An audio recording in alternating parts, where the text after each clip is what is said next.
Hello, hello, hello, hello, everyone. Welcome to another episode of Sree's daily global COVID-19 show. This is your chance to have a global conversation around topics dealing with COVID-19, but we don't always approach it from the way that you might think. This is not a news show, it's a conversation, and we find all kinds of angles to talk about. Tonight, we have a very special show for you. We're going to be talking about the escapist cinema of South Asia. How is that for something that's an intriguing title? That's what you want if you're going to put together a global show. And you're going to meet three fabulous folks. You're going to meet Pia Shah, Jitin Hingorani, and Lucius Barre. Please stay tuned as we bring them on in just a couple of minutes. This is your chance to hit retweet, hit share, tag your friends, find them all over the internet, and tag them right now. We're live on Facebook, on Twitter, on YouTube, and on LinkedIn. You can be on all those platforms with me or just the one you're on right now. But you must tag your friends because they're going to learn some fun and useful information about various aspects of life today. We are also going to give you a chance to ask questions and hear how you're feeling and what is on your mind as we go forward today as well. This is episode 65 of the show. 65 days we've been on lockdown in New York, and this is episode 65. So we've been going every single day, and we've only been able to do it because of your interest, your love, and your support of the show. I'm so grateful. So many of you have said that this is an uplifting show. Several of you have said this is a lifeline through this crisis, and I can tell you it's a lifeline for me. And it's a uplifting moment for me when I'm doing this with you. We're going to be going for about an hour, and please bring your friends to join us on this ride. We do this every single day, different times, but the important thing is that we're together and thinking about not just what's happening now, but how we go forward. And it's Friday night in New York, so this is a time when many of us will be out on the town, going out to a movie, and that's why we thought this would be a perfect topic to talk about film festivals, and this film festival in particular that you're going to hear about. But before that, we have to pay some bills. So first, let's thank our sponsors, and we want to thank the SohnSocialMediaSolutions.com, our friends at Sohn Social Media Solutions, SOHN, and the Survive with Live Video Bootcamp. Starting June 1st, launch your own consistent live streamed show in just 8 weeks. Learn how to get and keep your message out there, building relationships with your customers and potential customers during a time when it's most needed. Learn to get past the fear of going on camera, what to talk about with your lives, and tech, how to promote your videos and actually launch your show in a supportive community of professionals. Sign up today. And we want to thank Tim Sohn. He was the very first sponsor of this show, and now he's doing another ad with us, and we are very, very to Tim for doing that. So everyone watching right now, tell us where you're watching from. We want to connect with you. We want to hear where you're watching from and what you're thinking about at this moment. This is, I said, the second time that Tim has sponsored us, and the very first time was the very first ad dollars we got for this show. You never forget your first professional money you get in any specific setting. That's what Bruce Springsteen remembers, the first $15 somebody paid him to play music. We're not comparing ourselves to the boss, but that same idea. We're very grateful to our sponsors. We've had so many great sponsors over the 65 days, and we're going to continue to work with you and others. If you have an interest in sponsoring us, let us know. Our rates are very inexpensive. Your chance to get the word out about anything you're interested in, please let us know. My email you see on the screen, Sree@Sree.net, SREE@SREE.net. And if you like what you see on the show and you'd like to have your own show or you'd like to have your own conference go online, please hire my team, Digimentors, and just email me, Sree@Sree.net, SREE@SREE.net. We're working on a show for a conference for 50,000 teachers coming up May 30th. We just finished a 3-day conference for Princeton University. We just did a virtual book launch for the #1 best-selling author on Amazon, John O'Leary. Those are the kinds of things we're doing and we're building right now, and we'd love to work with you. So if you know anyone who's thinking of canceling their conference, postponing their conference, have them talk to us. All right, without further ado, we're ready to meet our great guests. So let me bring them on. They are ready. They're backstage. They're ready to get going. And so here they are. Let me say hello to all of them. We're going to bring them on, unmute their mics first, and here they are. All right. Hello. Hello. Happy to be here. Lucius. Hi, Jitin. I think Pia might still be muted. She may have to unmute herself there, and she's going to do that. And thank you all for being here. How are you, Pia? Thank you for being here. Everybody, please make sure you've already tagged your friends and shared. We're going to talk to these folks. We are talking about escapist cinema from South Asia. That's an intriguing title. Jitin, tell us what we're talking about tonight. So Sree, I came up with this title because I think during this pandemic and during these turbulent times, we all could use with a little bit of escapism. And there's nothing more escapist than Bollywood and South Asian cinema. And so basically what we did is we decided to combine our two festivals. We run a festival in Mass and a festival in North. Because of the pandemic, obviously, we cannot have live events this year. And so in an effort to keep our community and our audiences engaged, we've created an online series, a 7-week online series, which we're calling Escapist Cinema of South Asia. And the idea is every Saturday, people can, from the comfort of their living rooms, go online and watch a festival type film, shorts, documentaries, feature films around a specific theme. So they feel like they're getting dressed up. They can go to a festival. There's a little bit of entertainment that we're providing at the very end. And this is actually great practice for me because I'm seeing how you're hosting this show. And I'm actually about to do this tomorrow myself for 3 hours. Obviously, we'll have some films in between. But yeah, so that's basically how Escapist Cinema of South Asia got started. We wanted to create a platform for people to escape, to not think about the pandemic, to basically delve into some great films that we've curated for them for the next 7 weeks. And we hope people will tune in. I'm sure they will, and you'll do a better job hosting than I will, so that's going to be pretty cool. And we want everyone who's watching who has a cinemaphile friend or somebody who wants to make cinema, somebody who already makes movies, tag them in Facebook or tag them on Twitter, YouTube, LinkedIn. This is a chance to watch this and to learn about escapist cinema from South Asia. And we want to also hear from everyone. What are you watching? What are things that you're kind of keep up with all that entertainment that's out there? There's lots of live streaming going on. Instead of watching this, you could be off on Netflix or Hulu or Amazon Prime, but you're here tonight and we're so grateful. And we also have people watching around the world. Tell us where you're watching from. I'm going to ask that of our guests in just a minute, but let's see who's here from around the world. Paula is watching from Tallahassee. Hi, Paula. Can't hang around long, unfortunately, but you can always watch the recording. Paula is part of my amazing team at Digimentors. We produce, among other things, the weekly New York Times read-along. Sunday mornings at 8:30 a.m., we talk and read the New York Times out loud. And this week, we have 2 amazing guests who are going to be with us, including Rick Wilson, who has written a New York Times #1 bestseller, Everything Trump Touches Dies, and he's going to be with us. He's from the Republican side, and we also have a guest from the Democratic side who are going to talk about the news and the New York Times. I see Kanika is with us, super excited about this topic. She's a doctor who lives in Houston, I believe, and she can tell us more. Jonathan's watching from Union Square. She has watched for 65 straight days. Jonathan has watched us and joined us every single day. We're so grateful, Jonathan, that you're here. My other producers are here. Rose Horowitz, she's tweeting at Rose Horowitz 31. Rose Horowitz 31, please follow her. She lives in Connecticut and she's one of our 2 producers. The other is Vandana Menon, who put together this show. She's Vandana_Menon. And look at what Jonathan's doing. He's tagging his friends. Everybody please do that. Ash is watching from Toronto. Great to see you, Ash.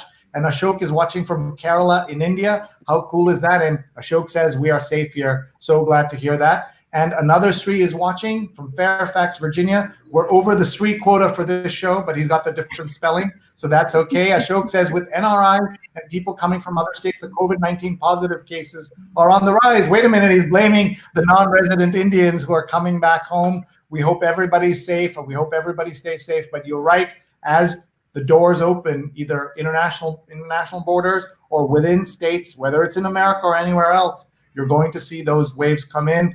And Rose is tagging folks. And Ashok says, I too love watching movies. And Ashok is saying, link to the program, please. So why don't we do that?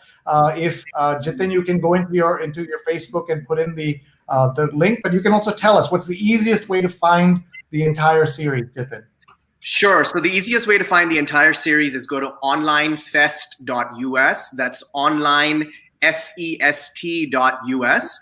You will actually be able to look at all of our programming for the next 7 weeks. You'll be able to click on it, create a profile, register for the screening. And the best part is if you register for any particular film, what we're doing is we're donating a mask, a microfiber 3-layer mask, to New York City and Texas hospitals that are in need. We're calling this initiative Watch a Film, Save a Life. And the idea is while you're at home watching these films and our essential workers are out there doing what they do best, let's be able to give back to them as well in any way possible. And so, we'd love for more and more people to participate. Our goal is 25,000 masks at the end of the 7 weeks.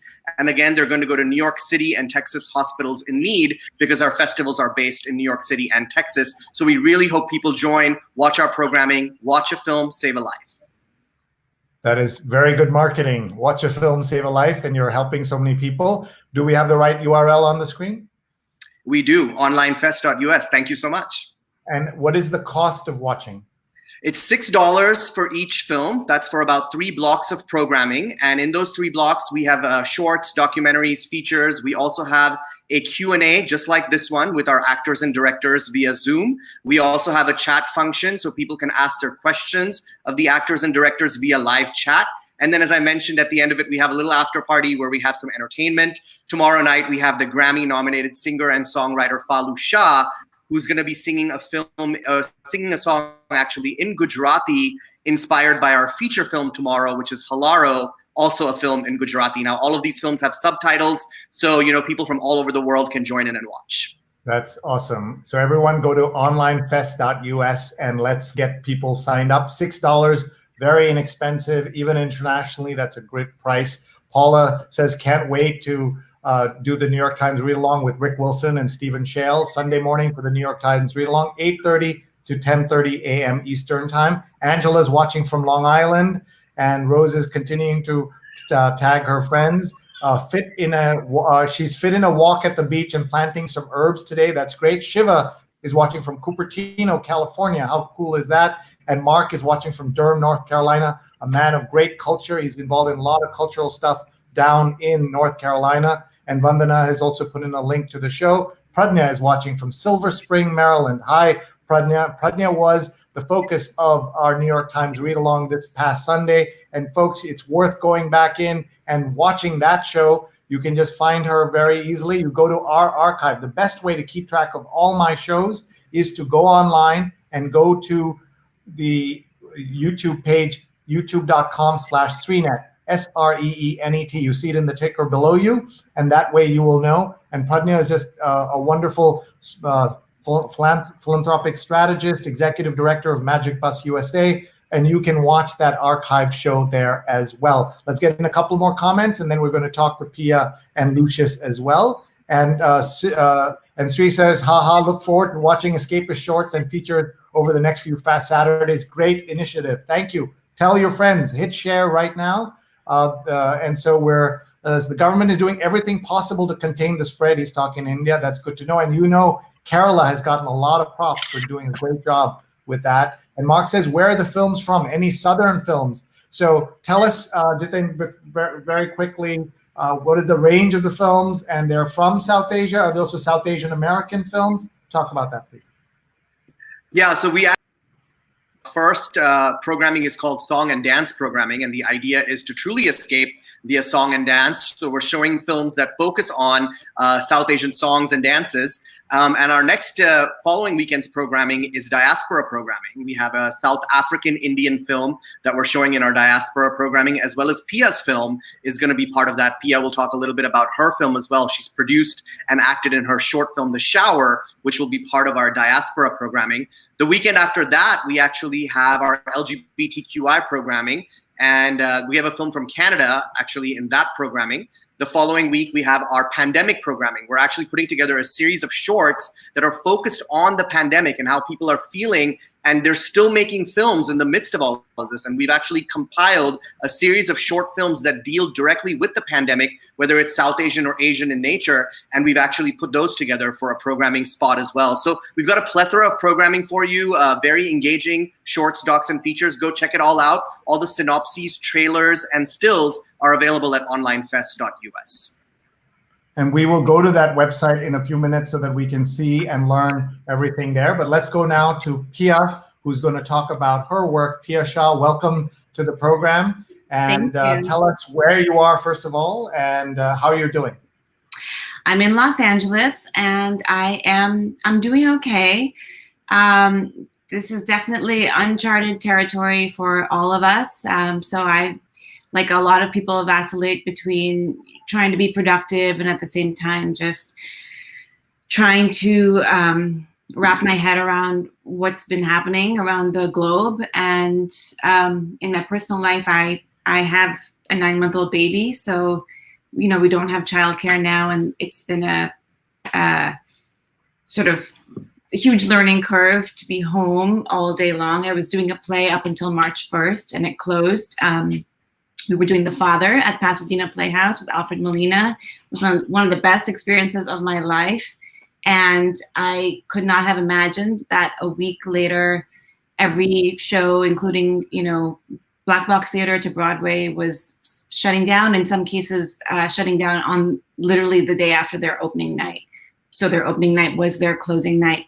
And like so many industries, the entire workforce has just all of a sudden, lost their jobs. The entire casts and crews of every TV show, every theater, every type of live performer, basically. So there have been a lot of ups and downs. And my family's in New Jersey, and friends in New York still, where I used to live. So, I know you guys are really hard hit, and I'm just sending all of my love and care to you and to everybody who's watching and tuning in around the world. So the film that Jitin has so wonderfully programmed in his festival, that I can't wait to see the rest of the films. And I think the New York one is the inaugural year, I believe, is it? Or that was last year? New York was inaugural last year. Last year, great. So basically, I wrote, produced, and acted in a short film. It's called The Shower. And without giving everything away, it's just a tidbit, is that it's about that moment in your life when you are having a baby, and the sort of societally accepted way of handling that is often really different if you go a little bit deeper under the surface. And there are many people nowadays who are child-free, either by choice or by circumstance. And this is a situation where there are two best friends. One of them is having a baby and the other one is not. And they're at the baby shower, and they have a day of sort of reckoning. It's two old friends and coming to terms with their future. So that's a little bit about The Shower. It was directed by Mahesh Pailur, who did The Layover, which was also at the festivals a couple of years ago now. Actually, I have to say that Mahesh kicked off our very first festival ever with his film Brahmin Bulls. That was in Dallas 6 years ago, and it was a beautiful film. And I have a very soft spot for Mahesh. He's actually part of our jury as well. And his film started it all off for us. And Pia, your film is going to be part of our festival now. So it's very exciting. Yeah, he's a fantastic director. And listen, I was 8 months pregnant when I decided to do this. My manager, the amazing Adil Chamak, encouraged me to just go for it before the baby came. And I knew that Mahesh would be able to just run with it, do it with a bare bones crew, and just real guerrilla style filmmaking. And we got it done. So I hope that you guys will watch it and tune in. And it's one of those rare stories that's told from a female point of view, and reclaiming that female gaze that we don't often see in cinema, be it South Asian or American, where a woman really gets to tell her story from her point of view. So Yeah, that's, I think, very special. And we wish everybody could take a look at onlinefest.us and remind us, Jitin, when her movie's running. Is it this Saturday or next Saturday, right? Pia's film, actually, The Shower, is going to be part of our diaspora programming, which is scheduled next Saturday. Great. And so, of course, we're people watching on the recording, all of that. What happens after the 7 weeks are over, Jitin? Can they still watch it, or then you have to wait till it's on some other platform? So, because this whole idea of online festivals is so new, and, I know that Lucius is going to chime in on some of that as well. We basically have had to, it's been an uphill task to get these films to commit to, first of all, going online and showing their films at an online festival versus a live festival. And so because of piracy issues, because of the live streaming capabilities of so many of these platforms, it's really been an uphill task. And so these films are only going to be available on this platform, onlinefest.us, for the duration of the live stream. They will not be available on demand after the fact. They will not be available the following week. They will only be available in that time slot that is given to them, because there are so many restrictions around online screenings. And again, it has been really an uphill task to get some of these films to commit to being part of an online festival. So we're going to talk about the business of all of this in just a minute with Lucius. And we want to remind everyone, go to onlinefest.us after the show so that you can sign up. And let's see if we're getting any comments. Mansi Patel says, I'm checking out onlinefest.us. Awesome concept. That's great. And let's see who else is here. Rick says, are the movies repeatedly offered at different times for international audiences? Jitin, are you doing that, or you're just not able to because of rights and other things, right? Absolutely. So again, it's only going to stream one time, and in that one time, whatever time zone you're in, unfortunately for some of you, it may be the morning, early morning, or in Europe, it's the middle of the night. But I do actually have some tickets sold in London, some tickets sold in Kerala, some tickets sold actually in Pakistan. And so we're looking at our tickets coming in, and it is truly a global screening and a global audience that's going to be participating. That's great. And Zakaria is watching, and he says, great initiative. God bless you all. He must be in LA. He's shirtless in this photograph, standing at the beach, which looks, I'm sure, very inviting for lots of folks to be thinking about going out. Stay in and watch this film festival online. 7 weeks. You may not be able to catch all 7 weeks, but do the best that you can. Onlinefest.us. Ashok says the Guardian paper has featured the Kerala government health minister on how we contain the pandemic in an effective way. I think Kerala has done a terrific job. We hope it stays that way, because that's the issue in India and lots of places where there hasn't been enough testing, and we will find out. Rose says to Pia, wow, love the Pasadena Playhouse. Good luck with your 9-month-old. It's crazy the situation we're in now. And you decided, I'll just make a movie. It's, motherhood isn't hard enough already, but to do that in a pandemic. And Mark says the Haiti Black Filmmakers Collective has been showing films and films in work and actually given constructive criticism over the last few Tuesdays.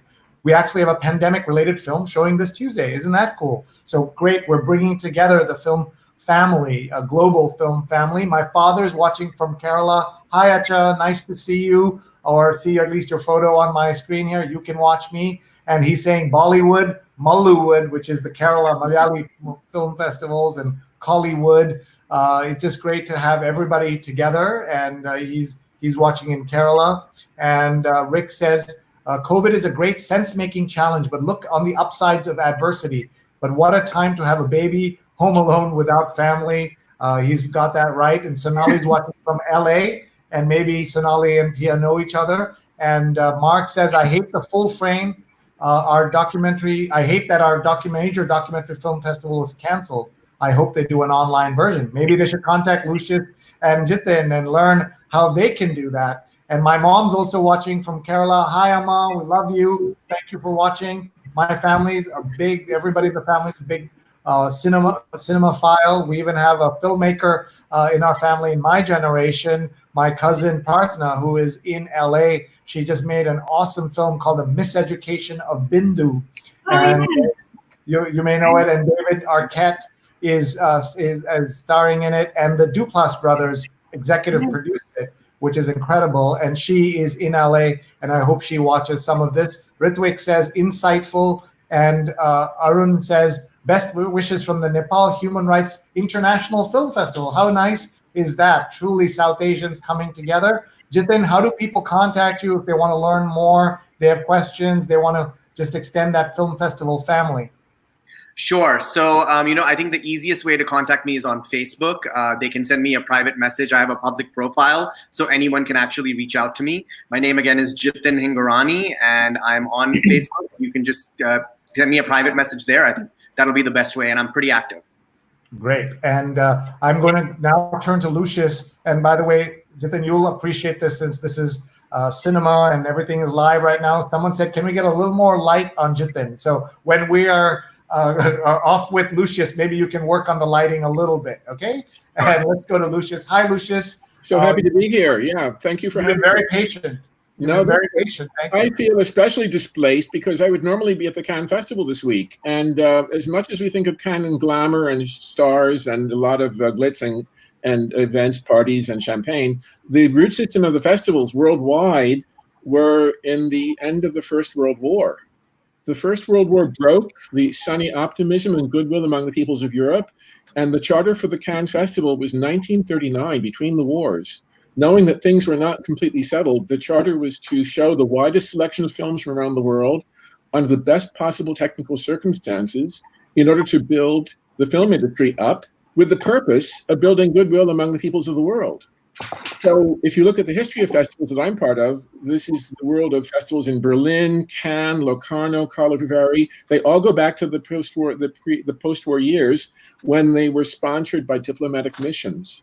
So I see Cannes, for instance, is the largest family wedding in the industry because we have huge delegations from India, from Kazakhstan, from every country in the world, showing their culture in a sense of goodwill and universal cooperation, showing their work in the sense of now more and more in the digital age, lateral cooperation. No longer do we have to get that man at the BBC or that lady from from Arte in France to get support and get a foothold on a production. There are now many, many people who know that we as a community, if we recognize there is a wide community worldwide, can put a lot of things into the works without having to stand in line for grants and becoming grantsmen. You know, many times the last 20 or 30 years of our industry, there's always someone in the production team who's expert at writing grants. They used to talk about 7 silos of financial support in the British Isles alone, just for various aspects of how you could apply for those cash was a big job for one person full time to keep the deadlines and the applications and the proposals in gear and beta testing things that would then be sharpened later and should not be sent out too early. So my work is actually essentially to secure distribution for films from many cultures of the world. And I work with many cultures, many people, to build that sense of goodwill that only builds a sense of community. So the digital age, especially right now, that we don't have to be in the same place, in the same time zone to participate, is especially appropriate for our age. I should also say, with a note of sadness, I'm in a mode of retreat during this coronavirus crisis because I'm recalibrating my sense of purpose, given the fact that most festivals these days are not going to be very sustainable, given the cost of travel, accommodations, and what are we earning from these efforts if we have to go to a place like Cannes and spend a lot of money, or Venice and spend a lot of money and time. It's not going to be so easy for everyone to travel as much as they used to all these places and seek. What we're seeking is prestige, the cachet of being invited to a festival or winning a prize at a festival. There are going to be other ways for us to recognize talent. I'm looking at ways that we can spark interest in new films and share them in ways that will build our own sense of community, our own sense of purpose worldwide. So this is a really exciting time and a good initiative on Jitin's part to bring this. I don't think it's an experiment. It's been tried before, it'll be tried again, but we're now on this platform and we're going to be here to stay.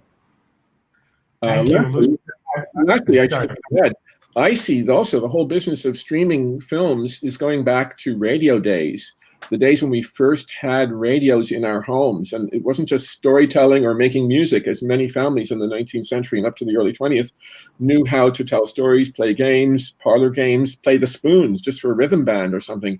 But now, since the radio days when we had that broadcast from the Starlight Ballroom in Chicago and everyone in the state of Illinois, but then the whole of the United States could listen to the same broadcast and come to school or work the next morning with the same experience that they could talk about, that was another aspect of the sense community that has been challenged by the business of having 500 channels to look at and 500 streaming channels, 500 choices every night. So that's what we're facing, and that's why I'm in a deep mode of meditation and configuring what is it will take us forward as an industry. Thank you so much, Lucius. You've already taught me about the origins of Cannes. I did not know, so thank you for that. And I know our audience is also learning so much. We're getting comments, and Twyla says, truth, the cachet was so much a part of the film festival industry, the circuit that they had. And Mark says, radio serials were so great back in the day. And podcasts are an example of that, right? A modern day incarnation of those. And by the way, look at Jitin's lighting, Pia. Do you approve? Ask our actress about Jitin's lighting. Look at that. I do approve. I do approve. Much better. Two more candles. Is that right? Yo, you're muted, Jitin. No, go ahead, Jitin. We missed what you said. Say it again, please. No, I was just saying yes, lots of candles, doing it the old school way, radio and candles. Yeah. And now you're ready for your close-up. You look very, very good in the lighting there. And that's one of the things I've learned. With the natural light, it's easier in LA, but I'm losing that light soon. So I'm going to have to resort to, But speaking of radio serials, I'm actually rehearsing a radio play right now that will premiere on May 28th on SoundCloud. And it's about two women of the Indian diaspora who are lesbians, and one of them wants to hold on to their customs very much and is fasting, and the other one doesn't understand why she's doing it. And they're at a restaurant and trying to break their fast, and hilarity ensues. So if you follow me on Twitter or Instagram, or follow at the Public Assembly, you will be able to listen to that as a radio play. Great. And tell us you have an unusual Twitter handle. My Twitter handle is @PizzaZadora. So my name is Pia. Pia Zadora, Pizza Yeah. Zadora. Yeah. I'm going to say there are going to be some people in our audience who don't remember Pia Zadora. So how did you end up with Pizza Zadora? Pizza Zadora. Well, my parents would talk about Pia Zadora, and actually they would talk. I think they're watching. So hi, Mom and Dad. But I think they used to talk about Pia Lindström, who was the daughter maybe of Ingmar Bergman. Am I right? Ingrid Bergman, daughter of Ingrid Bergman, the actress. Ingrid Bergman. Yes, first child. Yeah. So anyway, I always think about those two Pias. I also, I wasn't around, when they were at their height, but I think Pia Zadora is still around, and she's on Twitter. So anyway, I love pizza, so I made it Pizza Zadora. So it's @Pizza Zadora is my Twitter handle, and I'm Pia June Shah on Instagram. Say that one more time on Instagram, please. Pia June Shah. So it's PIA, June, like the month, Shah, SHAH. Right, Pia June Shah on Instagram. Instagram is huge in the creative community, and so make sure you're connecting with her huge. there. Let's go for some more comments, and then we'll. The Public Theater in New York was doing a Zoom play yesterday, and apparently this is going to be the future for us for now. So films are being written with social distancing in mind. How do you get a crew on a set? How do you mic somebody? How do you get in their space and light them and check their light with the light meter and all of that? It's all uncharted territory. There have been some suggestions that maybe shows will have people have their temperature checked in the morning, at lunch, and at night when they go home. But who knows? I mean, it's all to be seen. Yeah, we're all in uncharted territory. Twyla points out it is Ingrid Bergman, and that Pia Zadora is still around, she says. And Steve Taylor is watching. Steve is part of my awesome team at Digimentors. If you want a show like this, let us know, and we'll put that together for you. If there's a conference that's being canceled, don't let it get canceled without talking to us. Don't let it get postponed without talking to us. So let's look at a little bit of the technology behind the onlinefest.us. That's the place we want everyone to go and check out this film festival, and they have 7 weeks of the film festival. So I'm going to bring up the channel here, and Jitin, if you can kind of walk us through what we're looking at and what is here, and also who runs this, where did you pick this platform, how did you pick this platform, etc. Please. Sure. So the person who runs Online Fest is a company out of Dallas called Falcon Events. And the reason why I picked them, I actually interviewed quite a few platforms before I decided which one to go with, only because, as I mentioned earlier, Sree, the privacy and security issues are paramount for our filmmakers. And if we're going to show any of their films, we want to make sure that the platform is doing everything in its power to ensure that piracy is prevented. I mean, of course, it's likely to exist just like it would in a movie theater, but the idea is to prevent it as much as possible. And so Falcon Events has this amazing platform called onlinefest.us. The other thing I really liked about this is that it's been developed by a festival director himself. So he really understands the nuances of screening films and Q&As and all of the different bells and whistles that go along with doing an online festival. And he actually taught me a lot about this process because he himself runs a live festival and has been working on this platform now for the last 10 years. So onlinefest.us is what we picked. If you go on there, you'll see a tab for Escapist Cinema of South Asia. We've actually programmed the first 5 weeks right now. We're still finalizing our last 2 films for the end of June and our last 2 blocks of programming. So you can actually see the first 5 blocks there when you scroll through. And if you click on those, you will get a chance to actually look at the film specifically, the posters, the synopses. We have some trailers there also. And then at the very bottom, it'll tell you who exactly is participating in the Q&A. Like, for example, in tomorrow's screening, we have the directors. We have Lucius actually moderating our screening tomorrow, so we're excited to have him. And we've got our filmmakers, a producer, a lead actor, all from India joining in for the Zoom call. So basically this is the setup. And as I mentioned, audience members can also ask questions of the filmmakers during the live Q&A, just like we're doing right now in your platform, Sree. Thank you. And folks, we're talking about onlinefest.us. Please tag your friends, please share with them so that they can also learn and participate with us during the show. We're looking right now at something that's coming up tomorrow. So let's ask Lucius, who's with us. Lucius, you're going to be moderating this conversation. Tell me how you're practicing for it, how you're setting up. You've done I live my life on the principle that the most specific and indigenous is the most universal.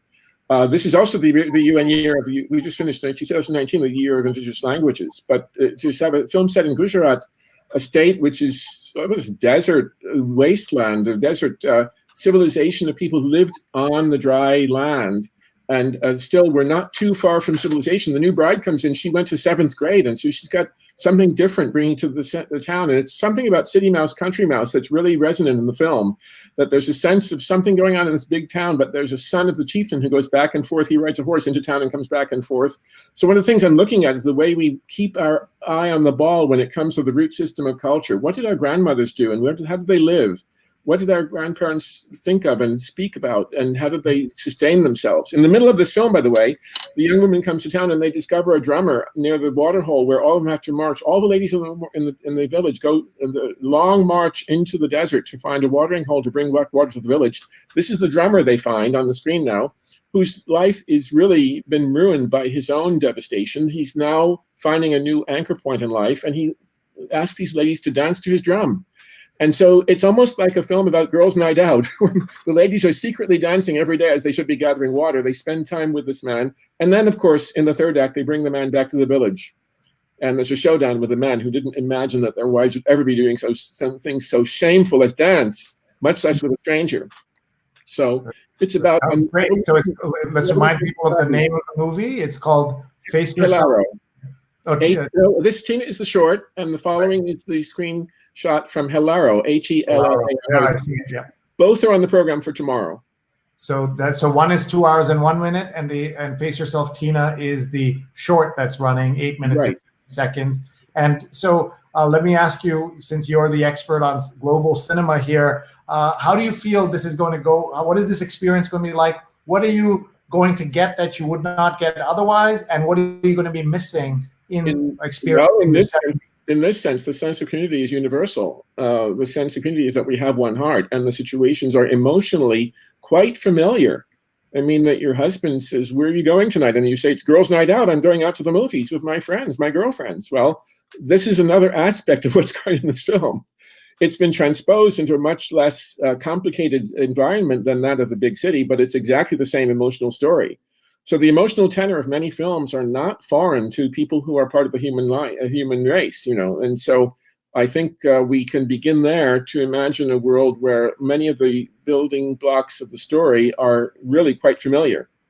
And again, because it depicts a civilization that's not necessarily contemporary. It's based on a folktale, and it's not necessarily happening in 2020 or any recent years. It could be any time in the past or recent past or distant past. So when you take a film into its elemental state, you have the only question is whether it is authentic to the culture that it's depicting. So in this case, the dances of this province are particular, and there are dance clubs, I've understood, that have been founded in India to follow the dances that were depicted in this film, which were taken from things that we'll discover tomorrow. I don't know exactly how they researched it, but there was an effort to make the depiction of this culture as authentic as possible. Terrific. We're going to bring back Jitin and Pia onto the screen in just a moment. And look at Nitesh's comment. Online film festival, great idea. I hope Jitin's taking screenshots now or later to show sponsors that this is an idea that works. People are inspired by it. People are liking that this is happening. And then Twyla says that Pia's mother worked on Broadway as a dresser. And Daryl's tuning in from South Richmond Hill, Queens, New York City.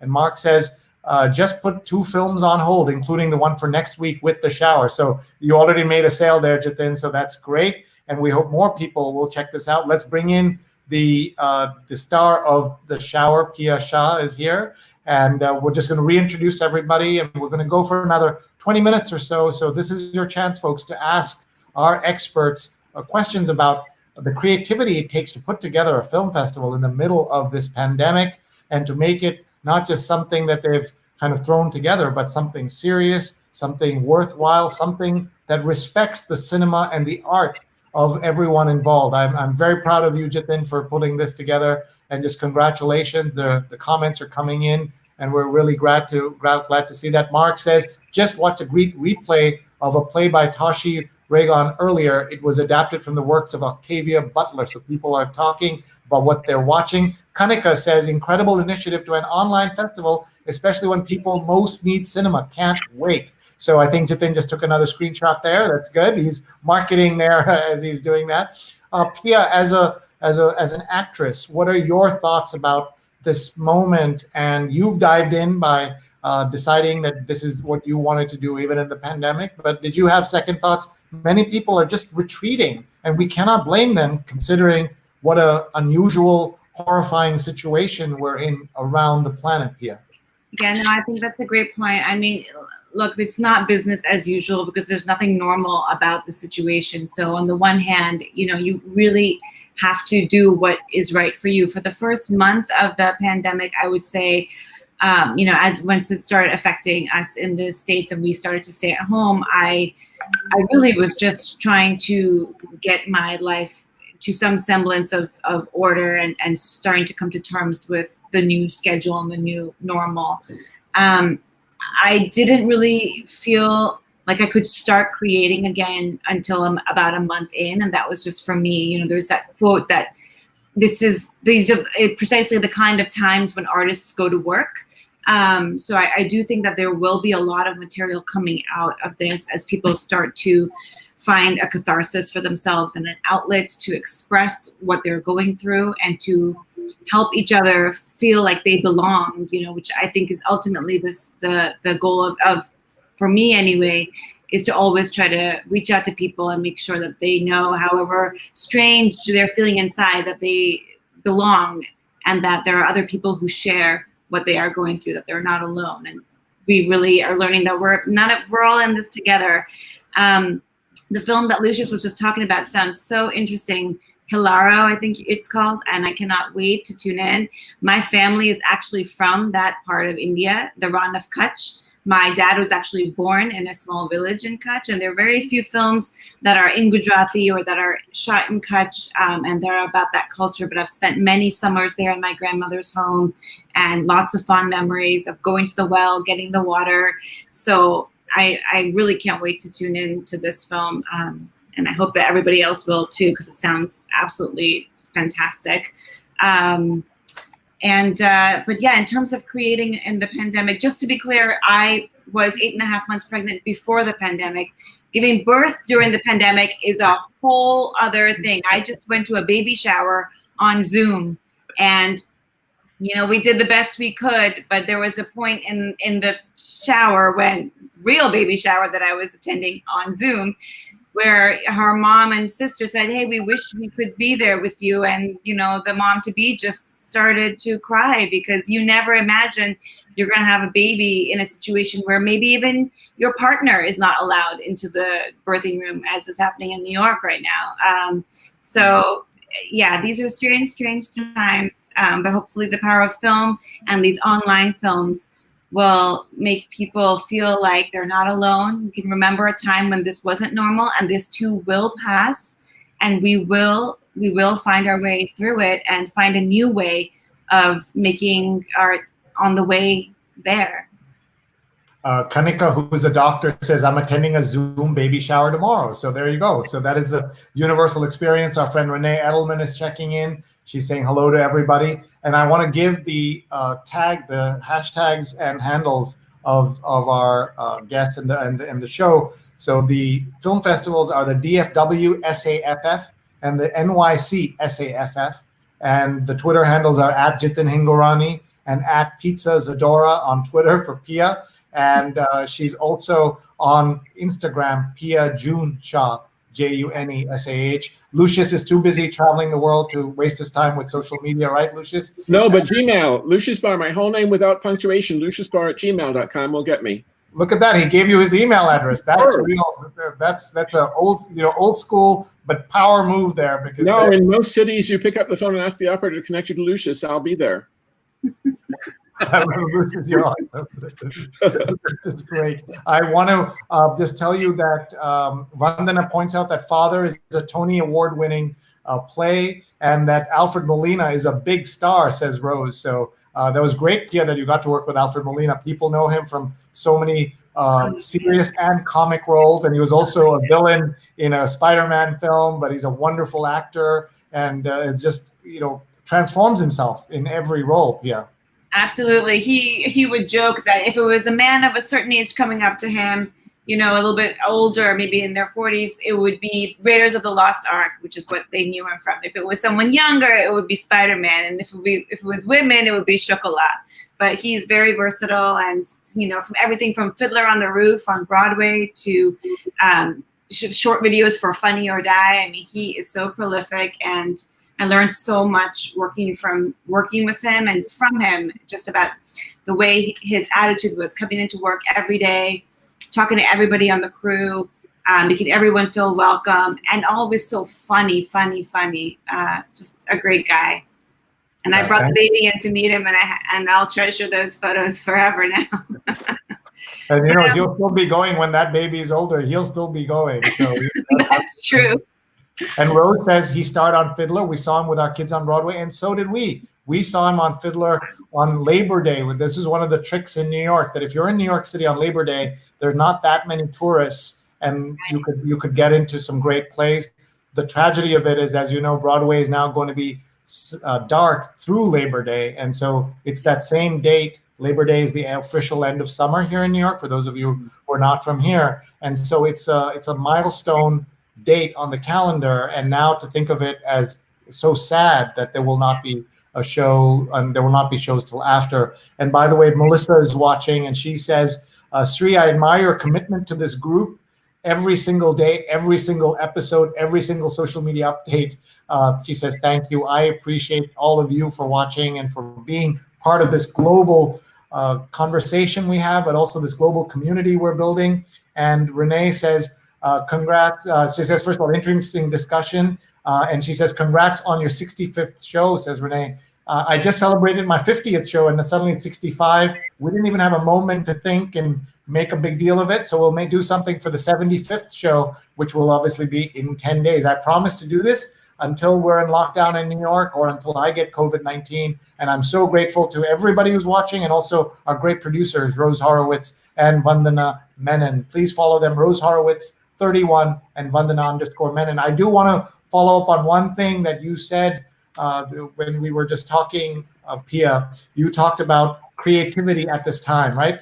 Artists create, and you can do that during pandemics. And there are some famous examples of great things that came out of pandemics. And so we decided to follow up on that idea. And we did a show recently about Shakespeare and pandemics. And you've heard the story that King Lear was written by Shakespeare during the plague, And then the question was, do we have to write King Lear to count, to have had a successful quarantine? And we had the two of the leading experts on Shakespeare in the world join my colleague Linda Bernstein and I. We interviewed Carol Rudder of the University of Warwick and Emma Smith of Shakespeare Studies in Oxford. And you can go back and watch that video. Again, all of it is findable on my YouTube channel, youtube.com/SreeNet. Please go, please hit subscribe. We have so many fantastic conversations that we've done already and we're going to keep doing.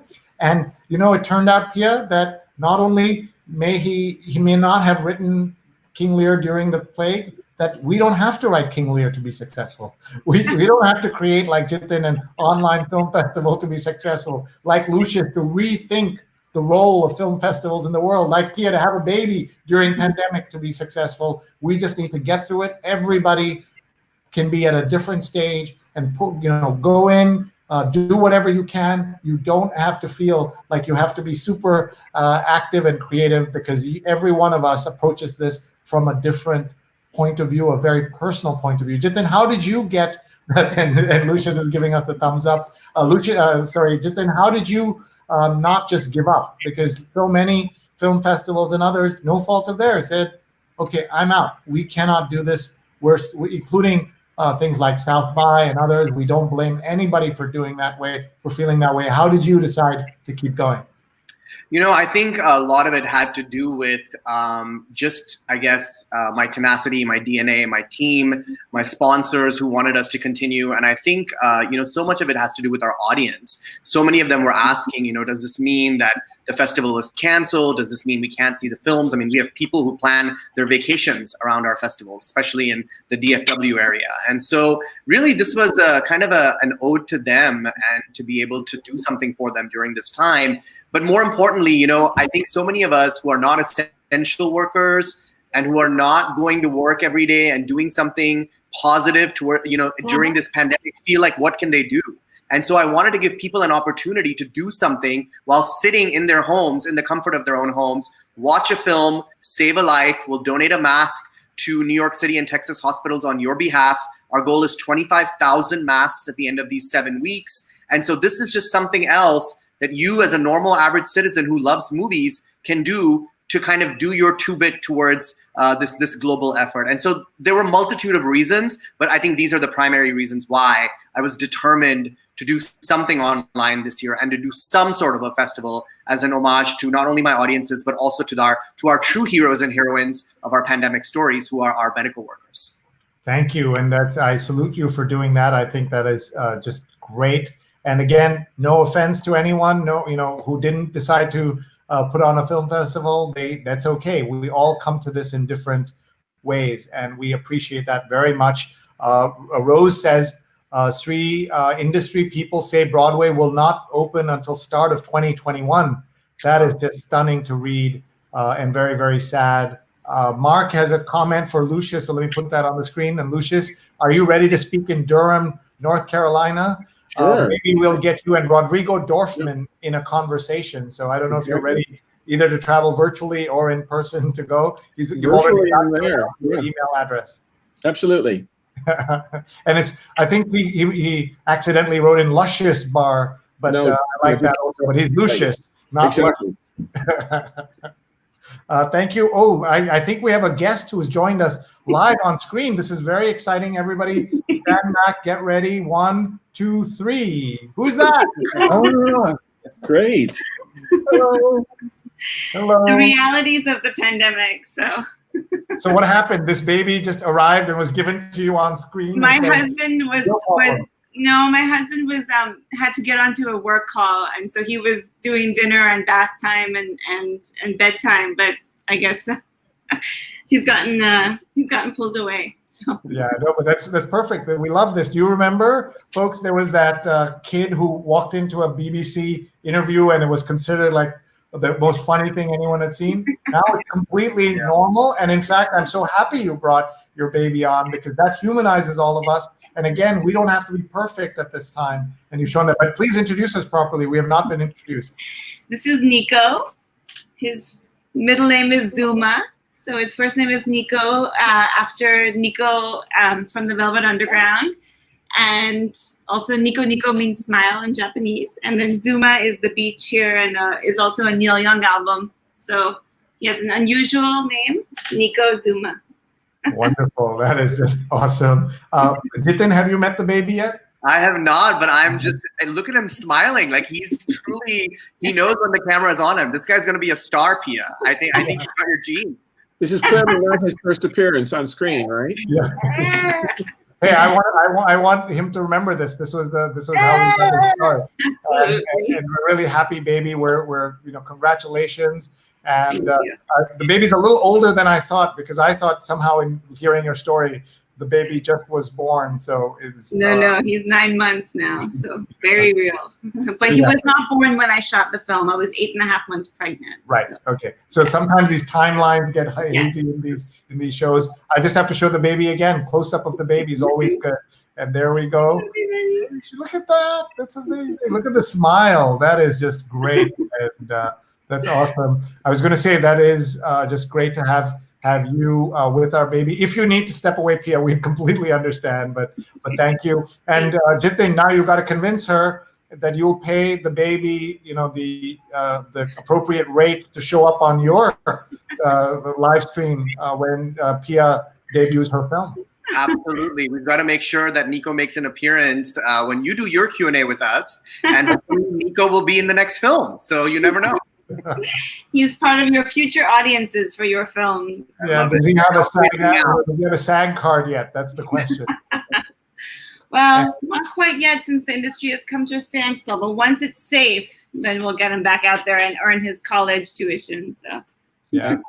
Mark says, "Hello, young one." And we're just getting so many comments in here. I just want to go back to Rose's comment and to ask Lucius, what do you think if this is true? We don't know, right? Nobody knows. Yeah. But if what does that mean for global culture, for Broadway to be dark for 8 or 9 months like that? Well, Broadway is another way of storytelling. I think all the storytellers of the world have to diversify and start telling stories in our homes, in our smallest possible communities, which means essentially inside our quarantine spaces, and then sharing them through quarantine to quarantine across the world.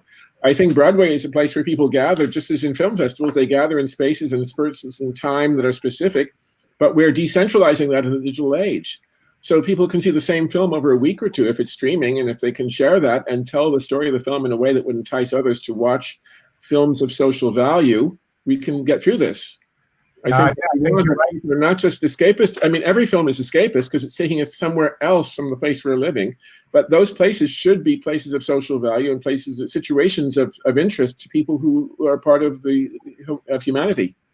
One thing I wanted to ask Lucius also is this, this every day there's a headline that kind of would be so big. The news would be so big, but because there's so much going on, we barely pay attention. But I know in the arts world, they noticed when Hamilton, the film, was announced that it will launch in July, and that means that everybody's going to mark their date, and the sign-up for Disney Plus are going to go through the roof.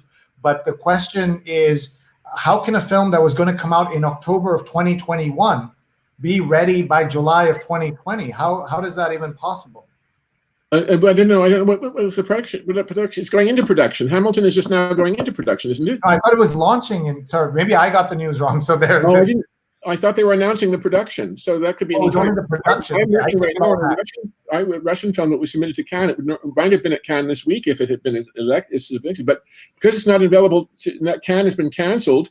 We are maybe going to submit to Venice in September, or maybe go to Berlin next February, because we'd like to start with the biggest possible festival. That's the secret, that now that it's out of the bag. This is a film that is the way we launch films, to catch a big audience, which is a worldwide audience. Now, Broadway is a very specific time and place, and I'm not sure how many Broadway films are out into the world until they become films, but that's where we're going. We're waiting for the gestation. I'm sorry to say I had it, or I'm glad to say I had it right. Hamilton movie will stream on July 3rd. Okay. So, but Jitin, that's really amazing, right? They're supposed to launch a year from now. How do you do all that post-production so quickly and launch it into the world? That's really smart of them to do, But how do they do that? I know you may not know the answer. Yeah. And Sree, that's kind of the big debate right now. If you're getting the news out of Bollywood, I mean, everyone's talking about these big blockbuster films that are going directly to OTT platforms like Amazon and Netflix and Hotstar. And there's a big to-do within the entertainment industry from movie theaters who are saying that how can you bypass the theatrical screening and go directly to this OTT platform. And I think it's so interesting that Lucius brought up this idea of the film festivals and how these films are just going to keep applying to festivals further and further down. They want to actually make that impact, but what's going to happen at a Berlin when they have so many films to choose from because all of the previous festivals got canceled? Yes, exactly. That's already happening. It's already happening. There's a product that's going to be a big logjam, and good films are out there, but that's something for us to face. As Roma was the first film last year, the Mexican film was the first film that was at festival and then streaming and then in theaters and Netflix at the same time. So we're looking at ways to combine all of the options. And still, I'm working on a film set in Inuit country. A northern Arctic community is approached by the Canadian government to leave the land and move into government housing in 1961. The filmmaker at the time was 3 years old, but it's a true story. Now, that film was at the Venice, the Biennale in Venice last year in a gallery installation, and then it went on to iTunes, and then it was shown theatrically in Toronto in September last year. So it's been going theatrical, iTunes, and then in multiple short runs in theaters. It's going to be opening at the Curzon Street in London on July 3rd, for instance. So we're working on all the combinations of the ways we show and share films. Yeah, I think that's true. Meanwhile, there was like a cinema moment going on here where Pia is doing something with the door, and your baby has left the scene, so you can tell us that I didn't know exactly what was happening in there. And Daryl says this is all archived forever on youtube.com/SreeNet, and so it's all.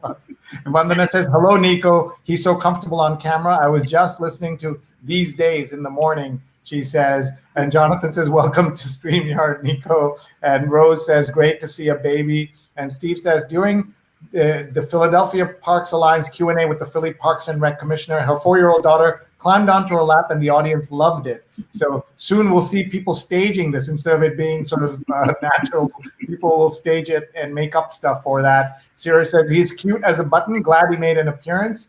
Wow, he's taken away all the attention from all these adults in the room. What did they say? Never work with children and animals and pets. Daryl says basically they could have had they would have had to quadruple the post-production team to be able to launch Hamilton so quickly. Pia, the amount of work your film took, and just imagine a film of the scale of Hamilton. Absolutely. We actually had tickets to go see Hamilton on June 13th here in LA, and so I was watching it because it was getting canceled, all throughout March, all of April, May, and then they announced last week that would be through June, and so they're going to refund all the tickets, but we actually had tickets to go see it on June 13th, so I'm excited that it will be. I've seen it before, but I wanted to take my husband for his birthday, but I'm glad that it will be on Disney Plus, and I think that's going to be a great thing for everyone around the world to be able to see that.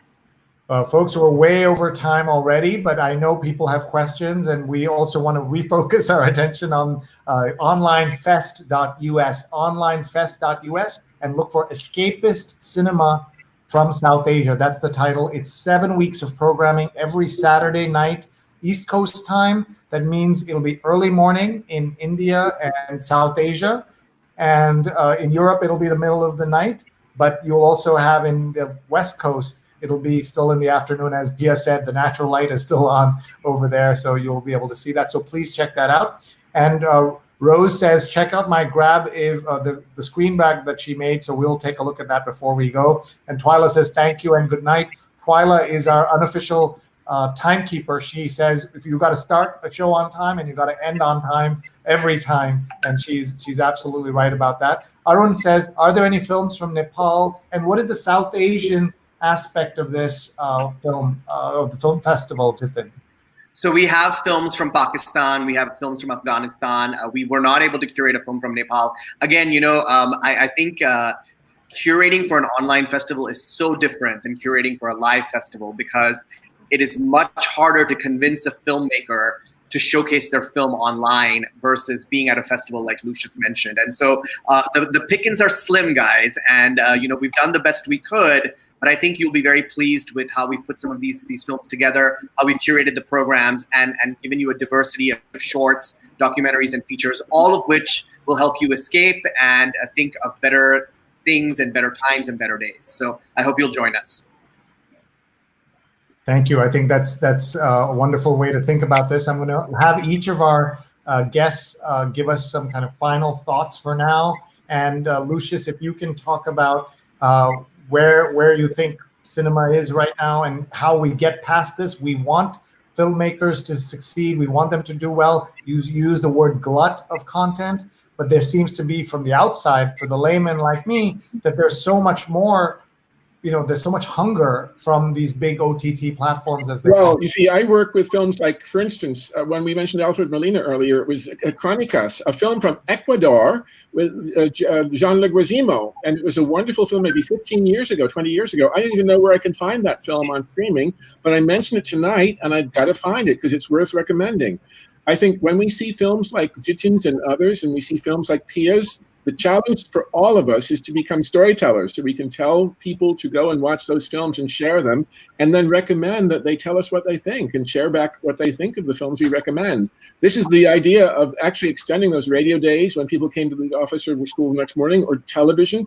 Everyone used to see The Wonderful World of Disney on Sunday night and go to school and talk about the same few things that were on that show. That's a part of the social cohesion mechanism that we're now challenged with because we have so many thousands of different things. And most people I know spend 15 minutes on Netflix figuring out what is worth watching.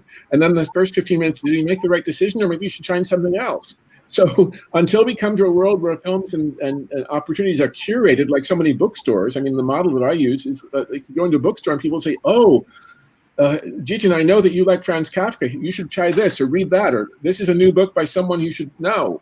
So until we have that sense of how we curate and program films and how we as spectators share our experiences with others and consider that everyone is involved in the business of promoting films and promoting the idea of storytelling, we won't have a future. But we do have that, so we will have a future.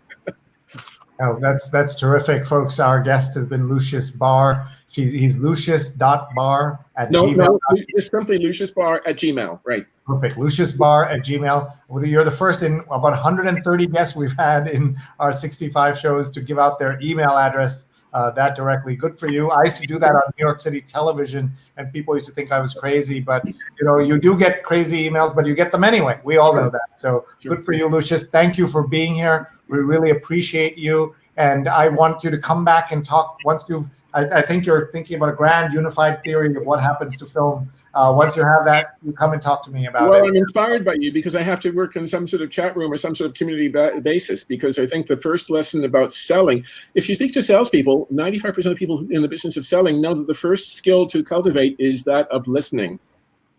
So it's important to listen to a lot of people. It's important to talk to a lot of people and listen carefully to what they say. Lastly, just a comment, Dorothy Saul wrote a book about suffering. It was called Suffering. Every aid worker in the world knows that when you go into a city that's been bombed, when there's absolute devastation, the first thing to do is find someone who's lost everything, an old person sitting next to the side of the road and in despair that everything's been blown away. You sit beside them and wait for them to talk. You don't have to know anything about their culture or their language, but when they know there's someone listening, they can have that path that opens as a fork in the road toward letting go and dying or going on with life. So part of our world is listening to each other and just being beside each other as we go forward in that way. Wow. Thank you, Lucius. That is a beautiful way for us to say goodbye to you in just a minute. But thank you very, very much for sharing that with us. I want to tell everybody we had a show last night that I'm still remembering. We did a show with the author Sapphire, whose novel Push became the Oscar-winning film Precious about a decade ago, and she was absolutely amazing. And this is what she got to talk about this yesterday. And she said, I have brought into the public gaze women who have been marginalized by sexual abuse, poverty, and their blackness. Through art, I have sought to center them in the world. And what Lucius just said about listening and storytelling is so important. Please go back in and watch this conversation we did yesterday. You can find it on youtube.com/SreeNet. Please subscribe. She filled me with delight, with tears, with anger, where she said, you know, all this day, every day we hear wash your hands. There are Native American communities in this country that don't have running water. And you're talking about wash your hands. She was filled with righteous anger. And so was I at the end of it. And I salute her, and I want everyone to go back and watch it, youtube.com/SreeNet. Please watch. And next year, by the way, is the 25th anniversary of the launch of the movie, the novel Put that became the movie Precious. Well, let's go to our friend Pia Shah. Pia is on Twitter. She is Pia Pizza Zadora on Twitter, and she's Pia June Shah on IG. On Instagram, Pia June, June Shah. So Pia, your thoughts, and I know you're thinking of your baby right now. Well, I would just say, you know, I think Lucius said it perfectly. Empathy, I think that is really all that we can really hold on to right now. Everybody is experiencing such subterranean change, and some of it we can't even begin to articulate. On a personal note, both my godparents actually passed away within 24 hours of each other a couple weeks ago, and I know, you know, they were in New Jersey, and I know that there are many people who we have lost, and then there are those who are still here who have lost them. So when you think about the amount of people who have passed away, there are even more people that are left behind now grieving them. And I think as we move forward, we just try to have that human connection. And that's what we look for when we make art, when we make films, when we do theater, is to be together and to come together. And right now we try as hard as we can to just be there for each other and to check on each other. And also I would add, for our marginalized communities, the Asian American community that is getting backlash now in America and probably around the world, but especially, you know, in America, given our government and everything that's happening, people are emboldened to go after this innocent group of people that are as American as anything. As my brother likes to say, the racists are the one who are not American. They're American in name only, he likes to say. But we are a country built on immigration, and we cannot forget that, and we have to make sure that they are okay. So I have heard a lot of incidents of hatred towards Asian Americans, and I just want to show my solidarity as an Indian American with that community, and continue to have people of color bring their stories to life, because I think after this is over, we want to continue to show marginalized stories and center them as part of our experience. Because to us, you know, we are the central character in our lives. We're not the doctor or the lawyer or the best friend who never gets to show any kind of complex emotion. You know, we are the central people in our lives, and we deserve to be represented in cinema and in the arts. So I would say just keep making stuff and keep going.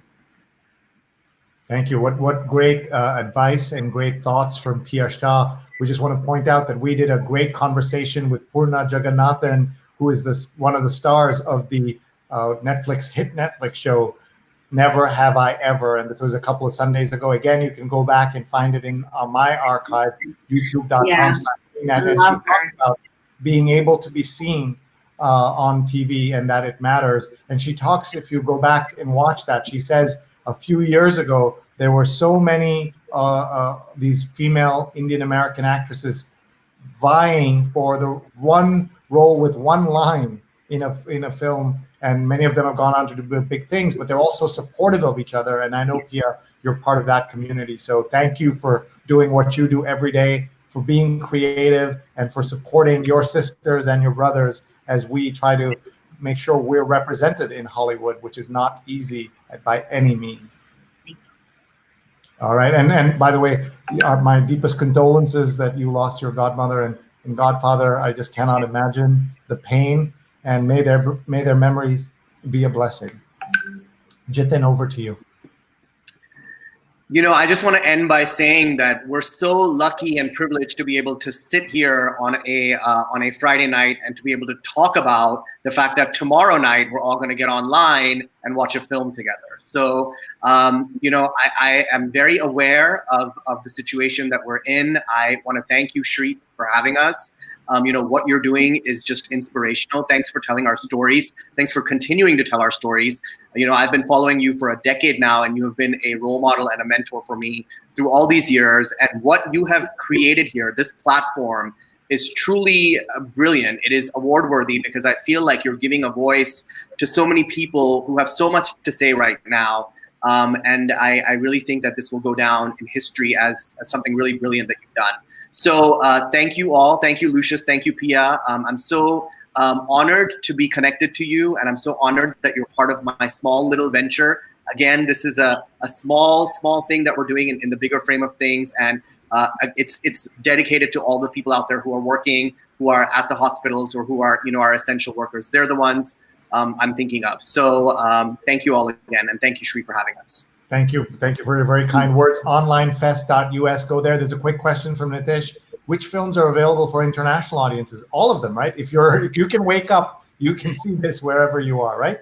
Actually, that's not true. So one of the other issues that we ran into was the whole geo-blocking situation when it comes to online festivals. So there are certain films that are only available to US audiences, but a majority of our films are available to the entire globe. And if you go to onlinefest.us, at the very top, it tells you which program or block of programming is open to just the US or to the entire world. So it's very clear, where you'll be able to see these films. And if you're coming in from a certain area and you're blocked, you won't be able to register to begin with. So that's good. So the money won't change hands unless they believe you can watch it. And let me just ask Lucius. So this is all part of the very complex web of rights and also some old-fashioned thinking on some parts of Hollywood that. Well, right, you're right. That film I mentioned was in last year. The One Day in the Life of Noah Pugatuk is an Inuit film. They live so far north of New York as Las Vegas is west. That's how far north they are. Living on the land, the man comes and says, "You move to government housing, send the children to school so they can get jobs and earn money." And the old man says, "What are they going to do with money?" So it's that 1961 story when the filmmaker himself, which is 3 years old, that's now been in Venice in a gallery situation, and 3 days later it was on iTunes, and then in September it went to the Toronto Festival. But we have been able to, with a flick of a button on the iTunes program, we can open the territory to theatrical and close it again when the theatrical is over. So right now, even on iTunes, you can take any film that you post worldwide or by region or by territory and plug them or unplug them. I think, Jitin, one of the challenges is that no one wanted to unplug America because there are still many people watching films from the diaspora who are anchored in the Indian rights, but on Indian streaming channels are able to pay for them in whatever currency and watch them without going to his festival. So that's why there's certain films that are geo-blocked for certain festivals or opened exactly for those festivals where they can play in a different environment for a few days or more. So that's good to know. So this is a decision that people are making. This is not always, some No, it's the you look at films. That's why I mentioned Chronicas, this Ecuadorian film with Alfred Renillo and John Leguizamo, because I remember it, a vibrant story, but I don't know where to find it now. And this is a film you know all about. So imagine from 20 years ago now, the challenge is to keep that film available so that people can go back and find it. Maybe some on one of the internet sites, there are films that are in a repository that you can have access to for free. I didn't know anything about those, by the way. But the bottom line, never heard of that, but it seems that it exists out there somewhere. But the bottom line is that there are lots of stories that are worth telling and repeating, and there are lots of stories that become iconic in the memories of people who've experienced them. And they could have experienced them at the festival, never seen again, or they were on Netflix for a while and they didn't renew their contract with Netflix, or they're off Netflix. Yeah, it's an opportunity. It's an opportunity. It's a challenge because the circulation of films right now is a case of what I wrote about in 1991, individuation. That each of us will have a completely different playlist and a completely different playlist of songs and movies and reading and experience. And what we should do is be able to share that in a selective way with our friends so that we can tell them how we're living in some people say is the model is the bouquet. It was, when I was a child, it was a melting pot, but now it's a bouquet. And this is where we are. We're going back in cycles as far as I can see. Sure. Nitesh says, I'm from Patna in India. I'm very interested to watch this festival. So go to Online Fest. And even the pricing, $6, even internationally, is a very good price. Sonali says there are a lot of copyright issues and old-fashioned thinking in Bollywood and in Hollywood. And look at this. She's been tagging her friends, a friend in Nigeria, a friend in Hawaii, and she's telling them to check this out. And that's a great way to do it. And she also tagged a friend in Maldives. So when they wake up or whatever, they'll be able to join and watch the recording of this. So we're going to say goodbye to our three guests, Jitin Hingorani, Pia Shah, and Lucius Barre. And I'm going to take them off screen because I have to say some goodbyes and also run an ad that you can see about doing those live streams if you'd like to do that. But the school, go to Livestream School with our friend Tim Sohn. After we do that, we had talked about the rest about our producer Vandana Menon and the rest of us gathering. So if our guests want to stick around, they can join us after and we can debrief. This is all out in the open and we can talk about it, but we will not be on camera at the time, at least not on public camera. Thank you very much, everybody. We'll see you soon. And thanks and good luck. Thank you. And very best to all of you. So goodbye to Lucius, goodbye to Pia, and goodbye to Jitin. And what a great evening. Thank you so much. It's Friday night here in New York. I learned so much from these great folks. We got some great comments, including Rose was saying that Pia is an inspiration. How lovely is that? And I'm so glad that all of you were able to participate.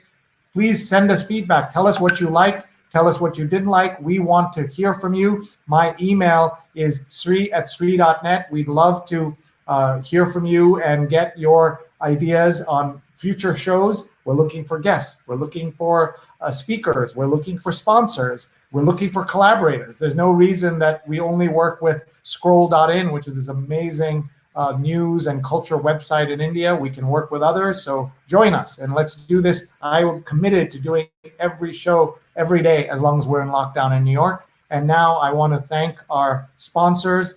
The sponsors make these shows possible. So let's thank Tim Sohn of Sohn Social Media Solutions and thank him for Survive with Live Video Bootcamp. And he's gotten one of our members of our community to do a little video testimonial. Here we go. Hi, my name is Steve Taylor, and I have had the pleasure of being part of Tim Sohn's first Survive with Live Video course. I had very high expectations for the course because I had taken a previous workshop with Tim on social media, and that was an excellent experience, and my high expectations have even been exceeded. I certainly knew that I'd be getting great tech tips, great guidance as to equipment and online tools and all the other processes and steps necessary to create live video. What I've also been very happy to learn is more of this process of thinking through, planning through a broadcast before you even go live, creating a show from scratch, looking at what one's market is and designing a show to be perfect for that market. I've had the opportunity since starting the show to work on several live shows, and the information, the connections that I've made in the live Survive with Live Video class and community have been invaluable in really helping me to refine my live streaming. I would highly recommend Survive with Live Video for anyone who's going to be doing any sort of live video broadcasting. Oh, nice. Thank you. That's Steve Taylor, who's on my team. SohnSocialMediaSolutions.com, SOHN Social Media Solutions. Check them out. And thank you, Tim, for sponsoring the show. Anybody who wants an ad on our show, just let us know, sree@sree.net. We have a very inexpensive rate card. Multiple people have commented how inexpensive it is and how easy it is to become a sponsor here. You can see the rates right on our on the screen right now. So please contact me, Sree@sree.net. We'd love to have you join as a sponsor. You can take a screenshot or take a picture with your camera. So we're going to say goodbye to you. Thank you for your time. Thank you for your support. A reminder to please go to YouTube and hit subscribe so you can look at our archives and also see what we're doing, what's coming up. All of that stuff you will know if you go to youtube.com/Sreenet. And here's another way you can connect with me. This is my WhatsApp, not group, because you know lots of WhatsApp group are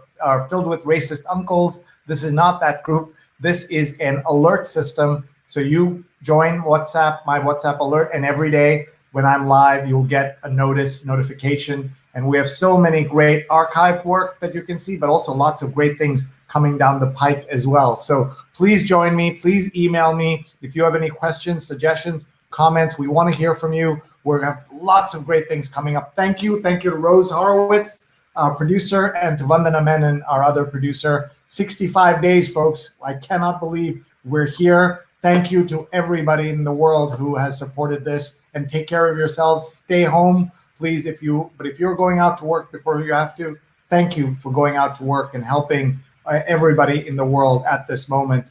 And here, Jonathan says goodbye to Nico and can't wait to watch the film festival, says Jessica Mayberry, who is, as many folks know, with Video Volunteers, very important NGO in India. And the fact that she now is here, let's connect, Jessica, and let's talk as well. And Jonathan says, enjoyable show. Jonathan's watched for 65 straight days. Renee says, thank you. And Hidas says, goodbye. And my mom says, very nice program. Keep up the good work. Thank you, Mom, watching in Kerala. She's also sent me some great programming ideas. And so we're working on a show with the guests you suggested, Mom. And so we're very, very grateful. All right. Goodbye, everybody. Thank you. Thank you. Thank you.